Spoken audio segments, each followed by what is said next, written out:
Shalom! It's me, Rabbi Tiferet and Galia, and we are sitting here with our whoopsies, with our crumbling matzah, getting ready for Pesach Sheni, which is happening tonight. Now you might be asking, whoops, what is Pesach Sheni? What is second Passover?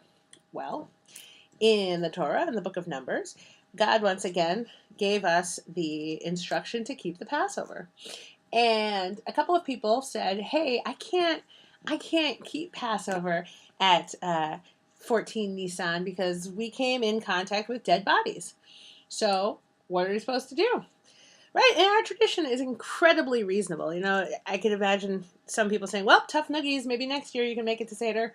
But that's not our tradition. Moses took their inquiry to the Holy Blessed One who said, all right, if you're unable, the Davka, this is very important, if you're unable to keep Pesach on 14 Nisan, then you can keep Pesach on 14 Iyar, which is a month later, which is what's starting tonight, 14 Iyar. Yet, if it's just that you forgot to keep the Pesach back in Nisan, then it really is tough nuggies and you're just out of luck. So, I think this is a very meaningful practice for us still today. 14 Nisan, back when we're having Seder, we're cooking for Seder, we're cleaning for Seder, we're preparing for Seder, we're doing so much stuff. Sometimes it's overwhelming. And at Seders, we always, not always, a lot of people start or ask at some point during the Seder, what's one thing that you feel enslaved to this year? And what's something that you want to leave behind in Mitzrayim? Something that you're going to free yourself from or you would like to be freed from? And we have our answers. And I wonder how many of us go with that? How many of us continue that after the Seder? Or is that just something that we would really like to do, obviously, but we forget about because Seders are very long. Or for whatever reason we forget. We've got a second chance. We've got now to really commit ourselves, to really think about, okay, perhaps for some reason I was unable to leave Mitzrayim. I was unable to leave my narrow places a month ago, but now I'm ready. Now there's nothing standing in my way. I don't have any cleaning to do. I don't have any food to prepare. It's just me and my matzah. It's just me and my matzah.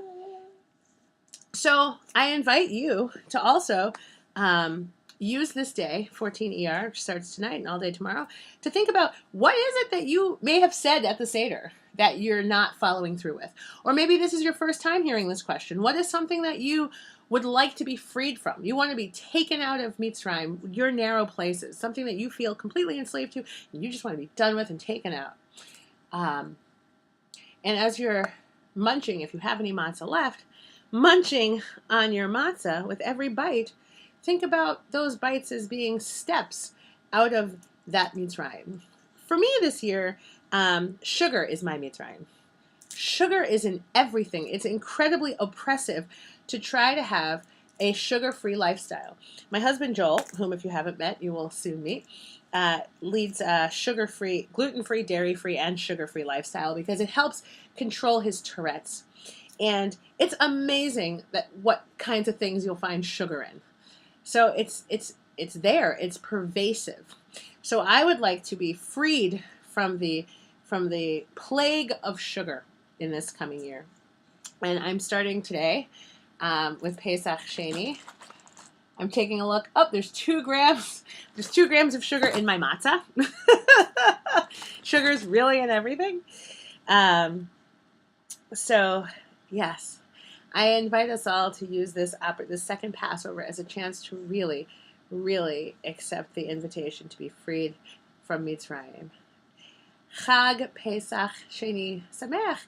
And I look forward to meeting you and learning with you in person very soon. Bye-bye.